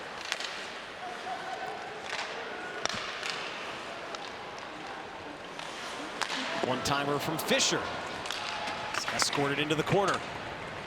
Around it goes and out it comes. Good clear by Crispo, and he actually had a couple of blocks on that sequence. All four of those guys out there doing a good job. Berger and Crespo in the back end. Crespo last night just missed scoring a goal on his back end. That would have made it a one-goal game in the third. Some good work on the penalty kill on that last shift. As the Irish still have 25 seconds left. Here's Strand. Over for Sedum, now Moynihan. Scored the game-tying goal and assisted on the go-ahead.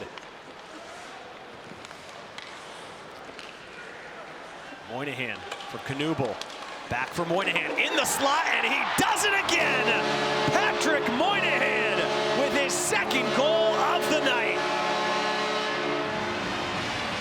Boy, what a release this is. Really good pass from Cole Knuble. I like the movement. Watch the white jerseys. Everyone interchanging positions. Really tough for the penalty kill to get in the shooting lane. Moynihan gives it to Cole Knuble. He gets to the middle, gets it back, and that snapshot, that's a world-class snapshot right there. He cradles it, he pulls it back into the wheelhouse, he lets it go. Soulier might have been screened a little bit, but that one looks like it goes off the inside of that left post. That is a classic power play goal from Patrick Moynihan. Give him his 8th goal of the season now. It looked like on that behind the net cam, like he may have shot it through the legs of Grattan, as you said, may have been a screen as well. So it's 2 power play goals for Notre Dame tonight. Gets them going in the right direction on the power play. Moynihan's been involved in all 3. Lampa takes it away and whoa, shot just wide. Penn State scored the first goal. Notre Dame rather has scored 3 unanswered since. This puck is up through center for Ali. Brennan Ali finds the trailer. Henry Nelson, oh, Geniev gives up the body to block the shot. Comes out to center, and now it's 3-on-2. Bucco shoots, rebound try is in! Simon Mack, in the blink of an eye, makes it a 1-goal game again. Well, that smooth skating defenseman jumps up on the play. Guy Gadowski talked about his confidence, and he shows it there. Now you're down a couple of goals, he can take some chances as a defenseman. He jumps up, Bucco gets him, or gets the shot. Now watch 4 off to the races. Now he's a defenseman, he's up on the play. Bucco kind of mishandles it, but he gets the shot, and 1 bad rebound. Not many bad rebounds from Ryan Bischel. I would deem that one a bad one, even though it comes through a couple of bodies, but he kicks it right onto the stick of Simon Mack. He's in the right place at the right time. His 4th goal on the year, and he gets Penn State right back in this hockey game. He had just 2 points in his last 6 games. In the previous 6, he had 6 points. It's a scoring defenseman in Mack. You asked Guy Gadowski about him. Gonna get another look at it right here, Steve. He's really skilled. He is, and he's such a good skater. And I remember Guy Gadowski talking about his skater. He said not only his skating, not only powerful, but smooth. Yeah. You know, just a... And the other thing he talked about, and I think is really important, he's effective with minimal risk, meaning, yeah, he takes chances, but he knows when to take those chances.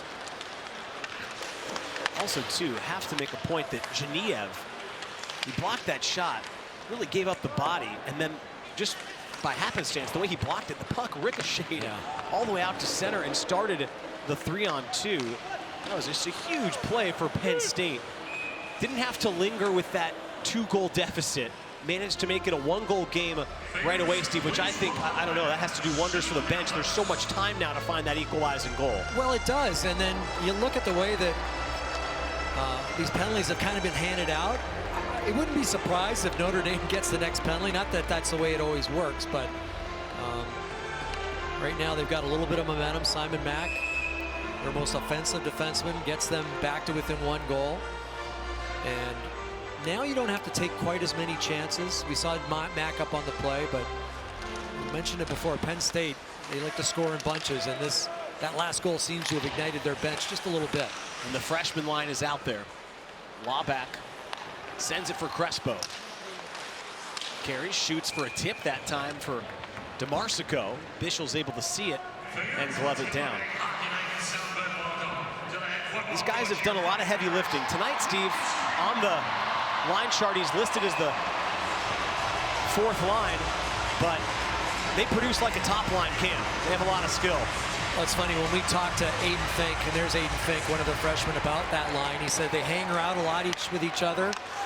They've developed a great chemistry, and they really lean on each other on the ice. Not many freshmen combine as a line and help carry a team, and that's what they've done this year. Fink led them in points. He's second in the conference in points amongst freshmen. Or beg your pardon, second overall in points, I should say, as Bischel sends it off the glass and out. I've not seen him light the lamp yet. He's looked impressive, though. See if he can find one here late for Penn State to possibly tie the score.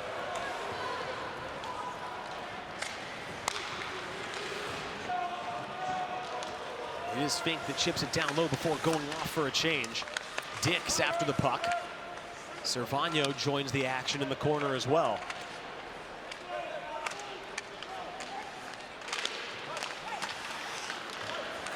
Zach Kluzinski. And it taken away. It's along the wall. Paquette. Send it back down low. Kluzinski drives it out. And now Servagno circles for it. Drops it for Mack. Just scored his 4th goal of the season. He finds Dick. Sends it on Bischel. Lays it out for Seedham to play as Penn State makes a change.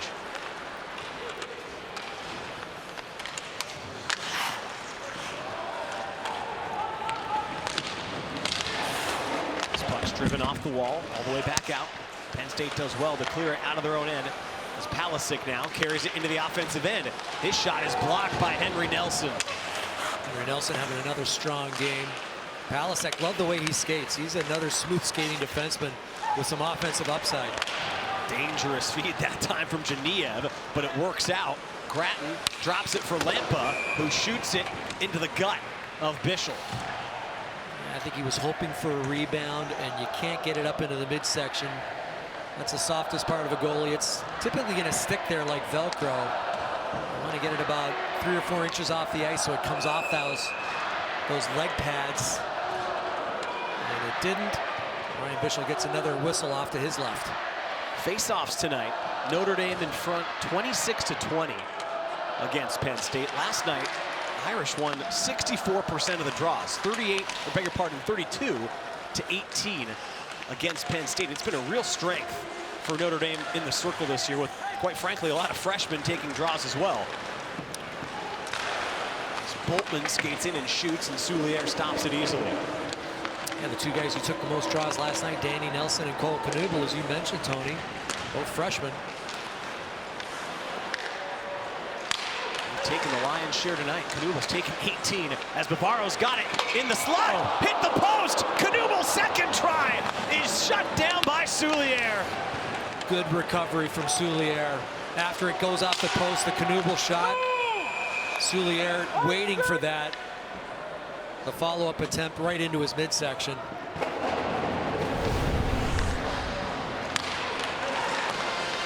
Watch this shot from Bavaro.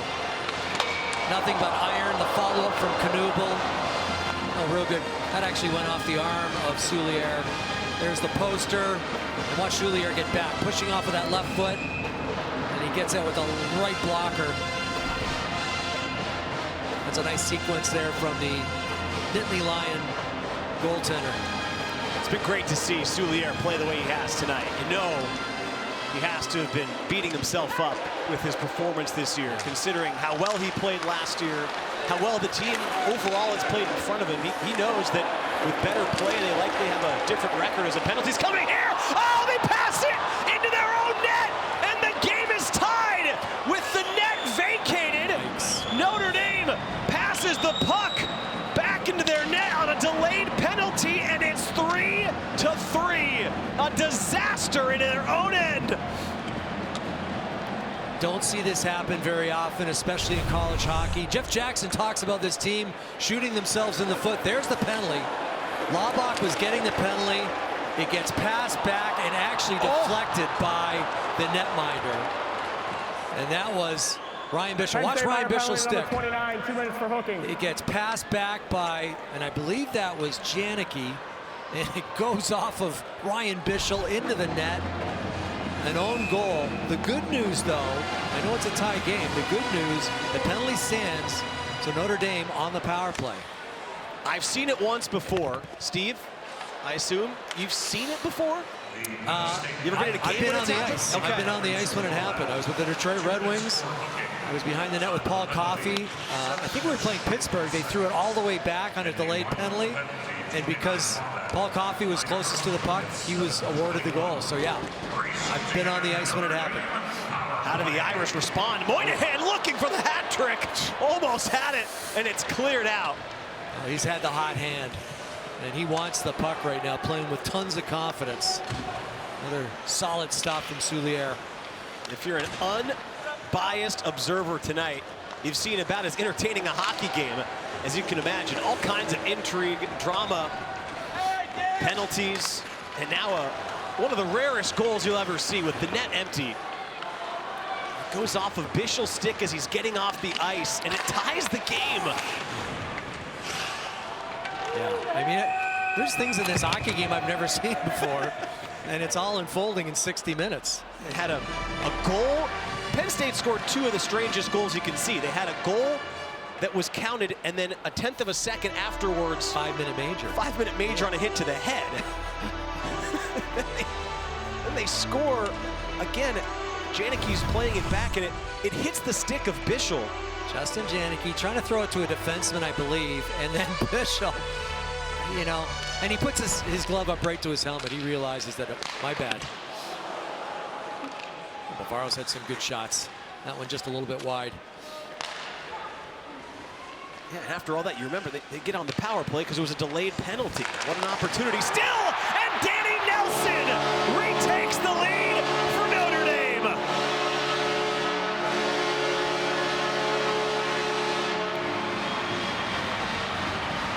This power play has been good for the Irish. Like the rotation. Trevor Janicki spots Danny Nelson, who moves into that bumper spot right between the circles. And watch Nelson there, and he'll just open up a little bit. The bang-bang play. Janicki gets it. I think that was from Bavaro, and he tees it up for Danny Nelson, who puts it home. Slaggert may be caught cheating over towards Janicki. Thought Trevor was going to shoot it. He doesn't. Nelson gets the goal. How about Notre Dame on the power play? 3 power play goals tonight.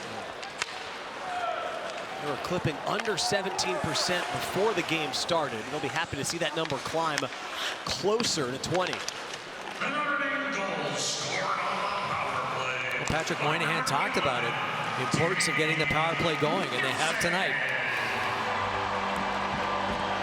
Okay, so it was 3-1. It was 2-1 to start the period. Notre Dame jumped out to a 3-1 edge. Penn State tied it, and now it's 4-3. Still more than half a period remaining. Interesting that Penn State has taken 6 penalties tonight. One of their strengths coming into the game was on the weekend. They'd only taken 3.5 penalties per contest. Been really good at staying out of the box as Gratton plays it down low for Laubach. Now DeMarsico pivots along the wall, gets around Janicki, holds it on his backhand, tried to take it to his forehand. Was broken up, and Laubach tracks it down. Out it comes, fired wide. Looking maybe connect with Fink. Yeah, Palasek was looking for Fink, and he couldn't quite make contact with his stick. It's been a quiet weekend from Fink, at least has not scored yet. Has certainly been involved in plenty of action. Has an assist tonight. No goals for the leading goal scorer for Penn State. Maddox Fleming. Taken back by the Nittany Lions. Shift back into the Irish end. Boltman. Dangerous feet off the wall. Came back towards Bishel. We'll clear it out of harm's way.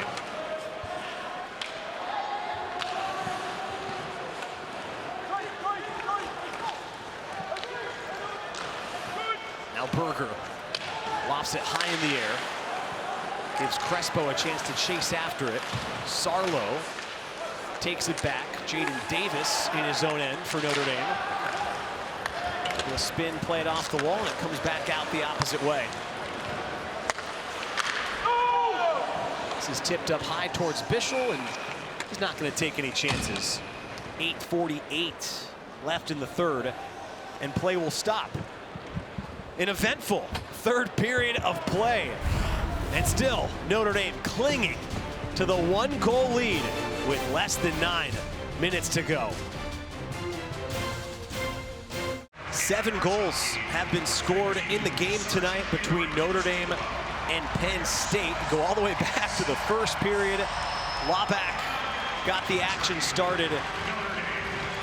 And then Patrick Moynihan, who's been the story tonight for Notre Dame, scored a couple power play goals, also assisted on Slaggert's. Simon Mack made it a 3-2 game, and if you're just joining us, they've given the goal to DeMarsico that tied the game at 3, effectively an own goal scored by Notre Dame off of Bischel's stick to go back into the net, and then the Irish collected their 3rd power play goal of the night a few moments later. And so it's 4-3 as a result as they come down the stretch. Laback is out there with his 2 freshman line mates. Fink still looking for that elusive goal this weekend. Came in with 19 points in his last 12 games. Has the assist tonight. I'd love him to break free in the final moments, tie the score. This puck is iced, and it'll bring it back into the Irish zone with 8:25 to play. Well, that's what you don't want to do, even though you're winning the face-off war between Penn State. You don't want to keep taking face-offs in your own zone. You run the risk of losing one, and then you get some shooters, especially out here right now. Ryan Kerwin, I know he had 7 shots last night, still relatively quiet by his standards, so watch out for big number 11. Yeah, he's got 3 shots tonight, and again, they're 24-2 all time when he scores a goal. 15-0 in the last 2 seasons. He's got the puck right now. It's intercepted by Cole Knuble. Drop it off for Ali. Shoots well wide. Comes all the way back out to center. You see the 4 goals for Notre Dame. We've talked about Liam Soulier's struggles this season as he plays the puck behind his net. This has not been a game in which the 4 goals can be blamed on him. 3 on the power play. As Bischel makes a save, Lugris shoots and it deflects wide. Really seeing a concerted effort by the Irish in their own zone to make sure they're in the house. You know, that area just in front of the net, you know, 20 feet wide by 30 feet long, and all 5 guys typically in that house whenever Penn State has it. Good work by Bucco. He took it away and nearly was able to get a puck towards net. Cleared out by the Irish. Crespo off the wall for himself. Hops up high in the air. Crespo back on it. Silanoff took a spill and did enough to get it to the corner. Berger then drives it from distance, and Dick deflects it up and out. And they'll say the faceoff stays in the Irish end. Crespo's had himself a game too. He had 3 block shots yesterday for the Nittany Lions. They had 9 as a team total, so he was responsible for a 1/3 of those blocks, but he's a good fast skating defenseman who gets up the ice, as we see Carson Dick, the big forward out there.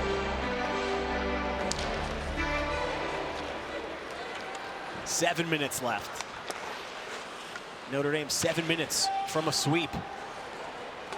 With Penn State, it would be their 3rd win in a row. Strand feeds it, hops up high. Mastro Domenico sends it right back down. Now Laback, this freshman line seems to be getting a shift almost every other opportunity right now.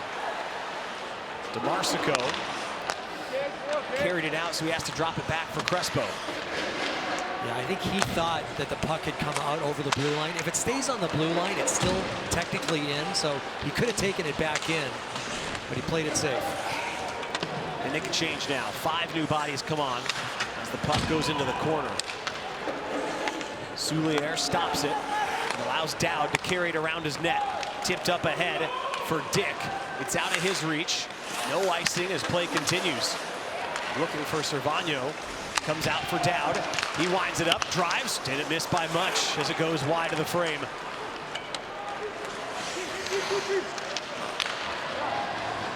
Danny Nelson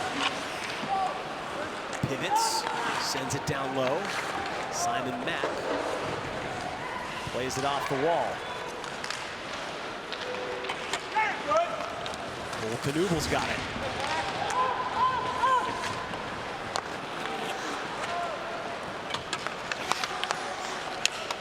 This has looked pretty systematic from Notre Dame here the last few minutes.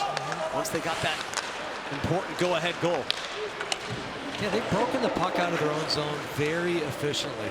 The last 10 minutes or so, not spending a lot of time in their own zone, and really good decisions breaking pucks out.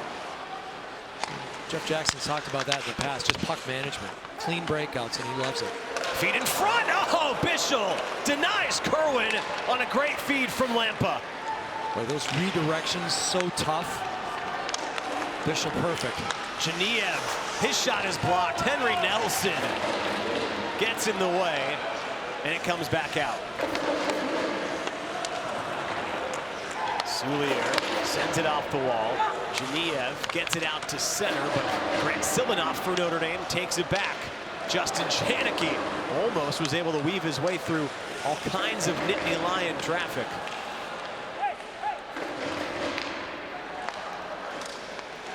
Now Boltman won't take any chances, just slides it down for Trevor Janicki. It's taken away well by Bucco. But Penn State can't clear their own end. Boltman has his shot this time, knocked down. Sarlo takes it back. Bucco tips ahead for Lugris. He scored last night. His shot is saved by Bischel. Kicks it out, and it's not cleared. It's a tougher save than it looked. Lugris used Sedum as a screen and actually put it right through the legs of the defender. Nice stop by Bischel. DeMarsico. Berger pinching down. Comes around for Fink. He'll shoot. Deflected towards net in the paint. And Bischel can cover. Good job by Ryan Bischel to get his glove on that. Ryan Kerwin earlier mentioned hadn't had a lot of good looks. Maybe this is the best of the weekend. Watch Lampa, the quick hot pass, the redirection from Kerwin. And Bischel just all over it. Henry Nelson's had a number of key blocks in this hockey game. And there you see him opening himself up. Turns that right leg sideways. Not a lot of protection there. He limped off the ice after that key save. 10 blocks tonight for Notre Dame. 15 for Penn State. 3.5 minutes left as the freshmen are out there again for the Nittany Lions. But Laubach fed it out to the neutral zone. Mack had to drive it back in, and everybody has to retreat to tag up. Penn State, half their wins this year have come from behind late in the game. Notre Dame making sure they're only out there for 25, 30 seconds at the most. They're getting fresh bodies back out there. Fink carries it around Sedum, navigates Mastro Domenico. Then it comes back down for Servano, and his feed will come all the way back into the Penn State end. Yeah, no look pass by Servano. He was just hoping somebody was out front. Unfortunately for him, nobody was there. And it ends up back in their own zone. Silanoff intercepts, shoots towards Strand. Got a piece, but it goes wide. Keep an eye on Liam Soulier, the netminder for Penn State. See when he possibly vacates. Paquette couldn't get the clean shot. Goes towards Bischel. 2:24 left. It's worth mentioning too, Steve, the call, I think when they called the major, was Guy Godowski, who used his timeout to challenge. So they can't stop play if they wanted to. He is pulling his goaltender, though. I saw the signal from Guy. There's Soulier on the bench. Now, you're right. He doesn't have a timeout. The referee's telling him to get on the ice. So, 2:24.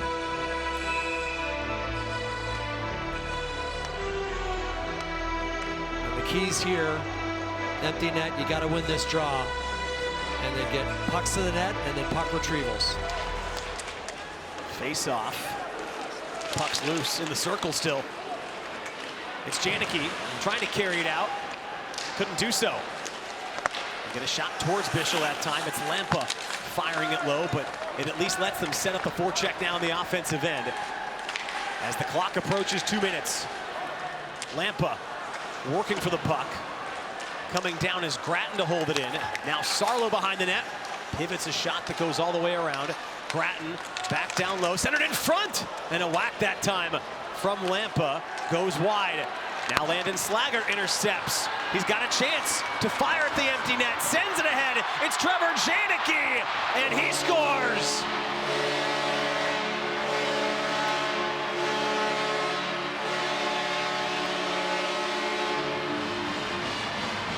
Selfless play by Landon Slaggert. He gets the puck out. Maybe could have shot it himself. Watch his work. He blocks the pass. He bulldogs it out through the neutral ice area. Maybe could have shot it. Decides to poke it over to Trevor Janicki. And as Jeff Jackson calls him, Lando the Commando. Gets the assist. Janicki with another goal in the weekend. And thanks from Paul Pooley, associate head coach, to Trevor Janicki, his 8th now on the year. Slaggert, Knuble, and Moynihan. The second line for Notre Dame. They account for 8 points tonight, Steve. Wow. It's funny how sometimes lines get put together, and that line got put together because Danny Nelson went to the World Championships. And I remember talking to Jeff Jackson when he knew Danny was heading over. I asked him who that centerman would be. He said, I still don't know.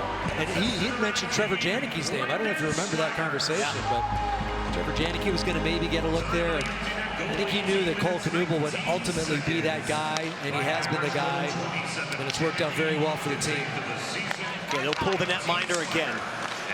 Wabach sends it across, and DeMarsico's shot goes up and out of play.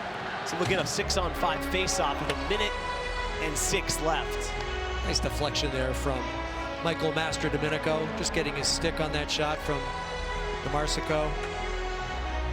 Just saw a great shot of Soulier on the bench. You can tell he left it out there tonight. He made some big saves for them. The score 5-3. He's lost games this year 5-3 that he did not perform as well as he did tonight. Yeah. And it's got a sting right now thinking about how this season just has not gone according to plan for him. Well, you mentioned it. Another empty netter. Oh, Slaggert could do it again. Oh, great stop by Fink. 3 of the 5 goals were power play goals and empty net goals, so he doesn't get credit for that. Yeah, certainly the loss not on him.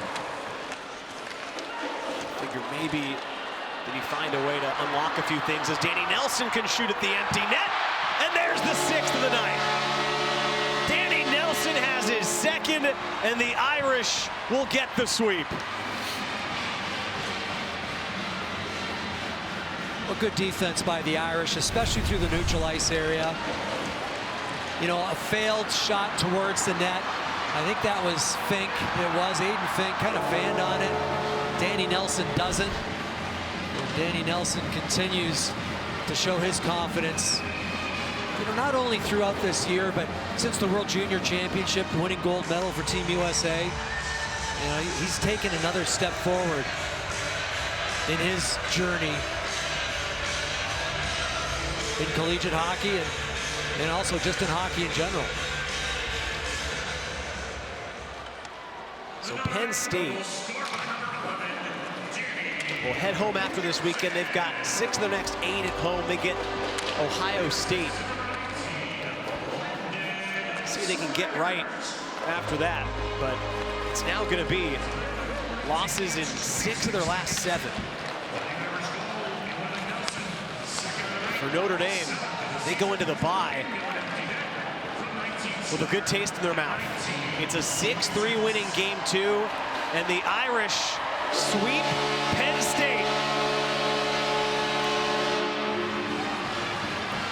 Well, this victory is going to taste sweet because, Tony, as you mentioned, a bye week for them. They can live with this for a couple of weeks before they face off against Michigan State, a much improved Michigan State, who just got blitzed by Michigan last night, 7-1 at Munn. But that'll be a fantastic series here at the Compton Family Ice Arena. We'll have to wait about 12 days or so. But that'll be a fun weekend in South Bend. That's going to do it for us this weekend. For my broadcast partner, Steve Conroy, producer Derek Coleman, director Doug Thompson, and the rest of the outstanding crew here in South Bend, Tony Simeone saying so long. We'll talk to you in the first weekend of February for Notre Dame and Michigan State.